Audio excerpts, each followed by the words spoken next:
On Her Majesty's Secret Service was released in 1969 to a mixed reception. For many years, George Lazenby's single appearance was generally overlooked in favour of Bond films featuring Sean Connery and Roger Moore. But over the last 20 years or so, it has become widely regarded as one of the best Bond films, with some even ranking it first.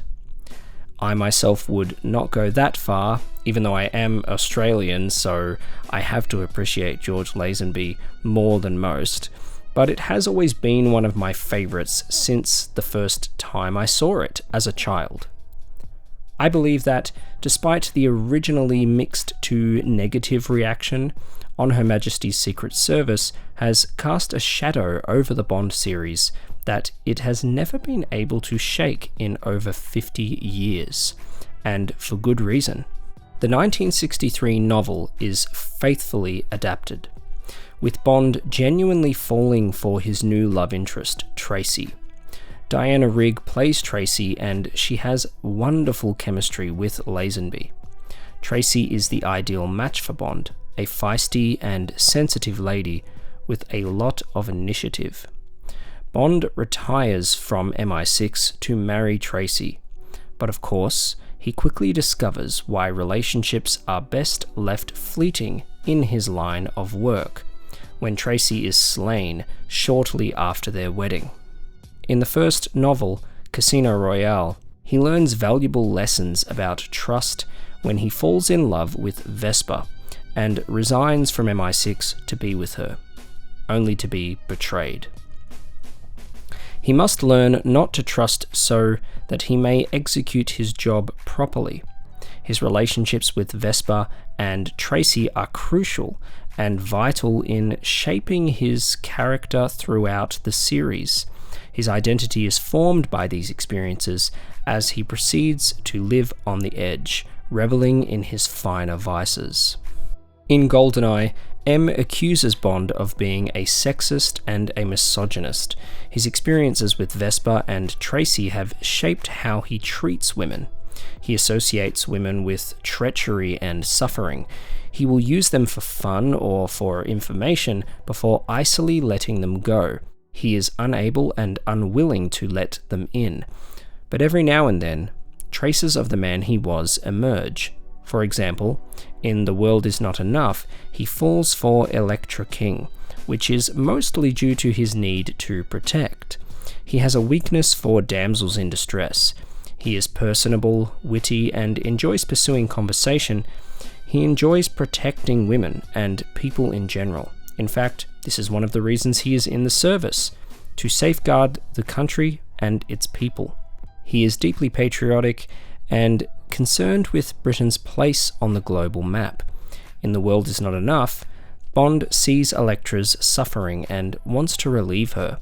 He understands what it's like to be emotionally arrested and in a dark place. But once he realizes Elektra is the real enemy, he has no problem killing her in cold blood. "I never miss" is an excellent line that Bond delivers once the deed is done, and it perfectly illustrates his arc with its double meaning. Elektra alludes to Tracy earlier in the film when she asks Bond if he has ever lost a loved one. This isn't an Easter egg. It's a reminder that Bond is no longer the man he once was. He has learned his lessons. Love will no longer prevent him from doing the job. Many of our favourite aspects of Bond stem from his formative emotional experiences as a young agent. Tracy is an important component of Bond's emotional core, which is why she has been mentioned several times over the years. In The Spy Who Loved Me, we see how important her memory is to him, when Anya brings Tracy up in conversation and Bond claims he is sensitive about certain things, and promptly departs the room. One may argue that On Her Majesty's Secret Service, For Your Eyes Only, and License to Kill form a spiritual triptych. The whole pre-title sequence of For Your Eyes Only is a sequel to Majesty's, and much of the film revolves around Melina's revenge plot that Bond attempts to thwart out of wisdom. Before setting off on revenge, you first dig 2 graves, he claims. In License to Kill, Bond's best friend Felix is maimed and his wife murdered soon after getting married. The connection to Tracy is not coincidental. She is acknowledged early in the film. The subtext runs throughout the film. Bond is more emotional than usual here. We would not see him displayed in this manner again until Quantum of Solace. At the end of License to Kill, he is able to find closure for not only Felix, but also for himself and Tracy. The shot of Bond exhaling after killing Sanchez has always struck me as rather profound. He succeeded, but it has taken a significant emotional toll. While Majesty's legacy benefited those films I just discussed, it caused an unfortunate identity crisis for Diamonds Are Forever. I still wish that we got the proper sequel to Majesty's. Without a doubt, the most prominent example of Majesty's legacy is in No Time to Die. Majesty's footprint is all over that film. The dialogue, the music, and the character dynamics all deliberately echo Majesty's, and I loved it. Bond is far more than the archetypal male spy, as evidenced by the Legacy of OHMSS. The character and series has never been able to escape this legacy, and I don't believe he ever will.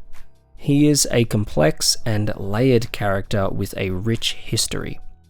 There are reasons why he does what he does. He is a larger-than-life anti-hero, but he is easy to relate to. He is both a fantasy and a very realistic personality. The filmmakers are aware of this. These components of his persona are directly derived from Ian Fleming's novels, and I believe the producers frequently use them as a reference to keep the character consistent. I am very optimistic about Amy Pascal and David Heyman taking over as producers of the franchise under the Amazon acquisition. Let's hope they adhere to the reverence that the Broccolis had for the Fleming novels. Bond has always evolved with the times and remained relevant because he is a compelling character. The components around Bond are modernized, including the villains, allies, political plots, music, and action set pieces, but James Bond remains largely unchanged, as he should. He is the way he is, and all you have to do, in order to understand why, is watch On Her Majesty's Secret Service.